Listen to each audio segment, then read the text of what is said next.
This very mysterious looking black box contains something that was originally used by the military to test teletype equipment in the 1950s and 60s. And inside, it is a thing of beauty with these copper rings and levers and big toggle switches. And this unit has been sitting on my shelf for 2 years now, so I have no idea if it actually works. So today is the day that I am going to see if I can get this test unit sending out some signals to the Teletype machine.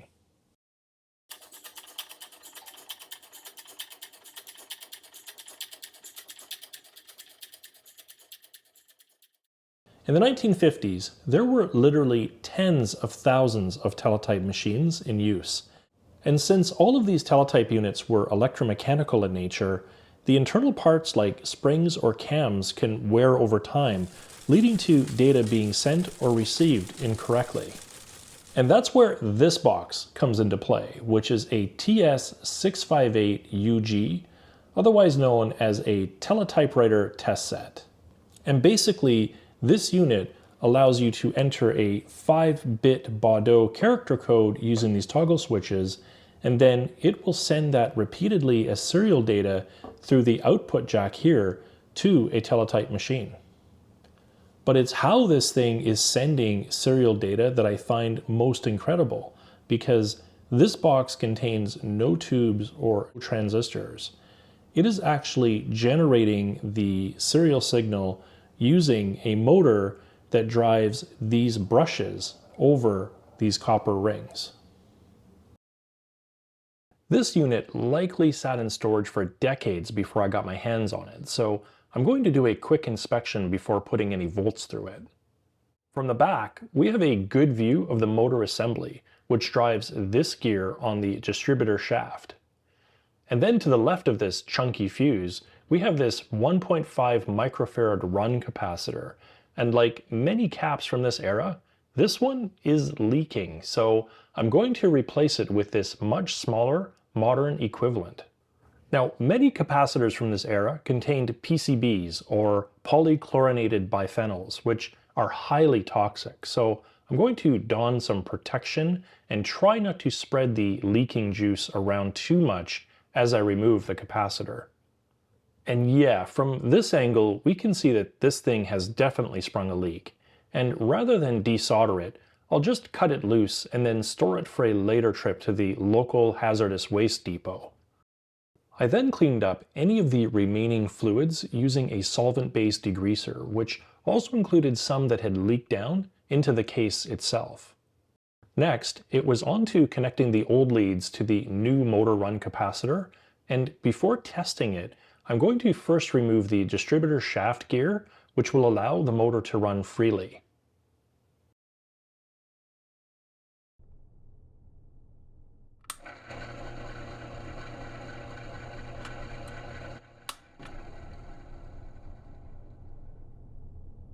Since this unit was in a closed case for a couple of decades, I really just needed to do a general wipe down of the more obvious gunk, and then took a few moments to give each of the switches a few shots of deoxit, and then flip them a few times to help work that solvent into the inner contacts. Then it was on to cleaning those gorgeous copper rings with a bit of contact cleaner, which definitely picked up a few years worth of oxidation. I then moved on to scrubbing out all of the old dried up grease from the distributor gear and pinion, which came in a variety of tooth counts depending on the speed of the teletype being tested. And in my case, the power source is 60 Hz, and the teletype runs at 60 words per minute, so this unit definitely came with the right size gears for my tests. So I can continue on with grabbing some fresh grease and giving the gear teeth a generous coating before realigning the gear and tightening the set screw. The next lubrication is the distributor shaft itself, which contains felt washers that need to be given a healthy dose of oil through this access port. And then while I'm down here, I'll also give the motor shaft a few drops as well. And now that I know it's working, I'm just going to attach the new capacitor using the old mounting points, and then it's time to spin it up.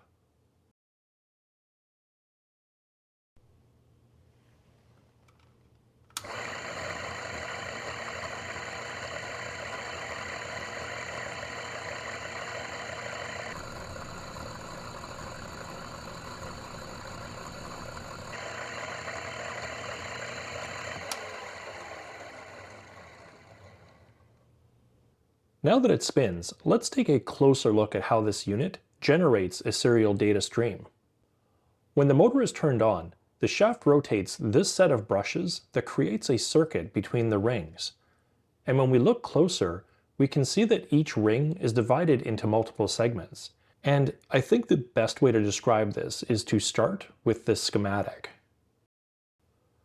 When it's set up to send a character to the teletype, the innermost ring is all tied to one side of the output, while the switches that represent the 5 bits plus the stop bit are all tied to their subsequent segments on the middle ring. And those switches are what completes the circuit to the output. For example, let's say switches for bits 1, 3, and 5 are closed. When the brushes pass over the segment tied to the bit 1 switch, a circuit is completed to the output. And as the brushes move on to the next segment, there is no circuit to complete, so the output remains low. And this continues for all of the remaining segments, creating the serial data stream as the brushes rotate. And I think I can better demonstrate this by using this unwired 1/4-inch jack, plugging it into the output, and then creating a simple circuit using an LED and an external power supply for the output signal. And then I'll set the bias and switch on the first bit position. Now at full speed, we can see that the LED is definitely flickering, but I'll need a slow motion capture to really show what's happening here. And now we can see that the output is only closing the circuit to the LED when the brushes pass over those ring segments that are tied to the first bit switch.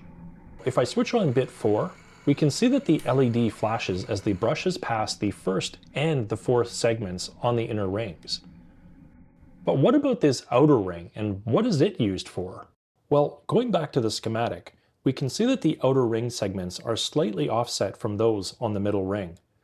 And using these bias, mark, and space switches, a technician could further distort signals to help diagnose timing adjustments needed on the teletype machine.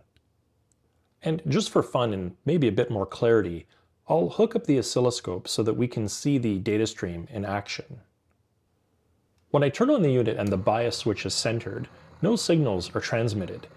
So we first need to set the bias switch, and then when we flip the first switch, we can see that the data stream now reflects that 1 bit. And we can continue to add more bits to the data stream by activating some of the other switches. Now my oscilloscope has some trouble keeping this signal centered, so I'll just zoom in on a single bit for this next part. If we need to distort the signal, we can select M for mark, which extends the length of the mark pulse. And then finally, moving it to S for space would extend the spacing between the marks or pulses, which effectively shrinks the mark pulse even further. But I think that's more than enough talk about how this thing works. Let's get this unit sending some data to the teletype machine. And since the test unit doesn't create a voltage needed to drive the teletype printer, I'm going to run the unit through the keyboard input of the TTY modem and then load some fresh paper for the big test.